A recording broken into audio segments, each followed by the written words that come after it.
Para sa mga nagbabalak bumisita at magbakasyon sa Boracay, good news. Balik operasyon na kasi ang kuryente doon matapos ang naiulat na pagtaas ng tubig.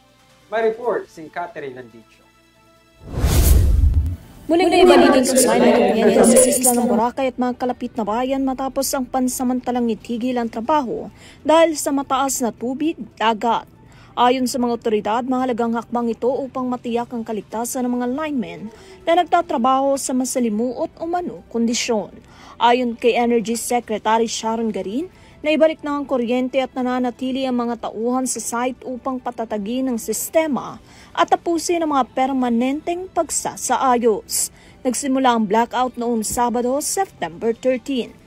Dahil dito nawala ng supply ang Unidos Caticlan Malay at Unidos Boracay lines at pansamantalang na-isolate mula sa grid ang Boracay, Malay at Buruanga.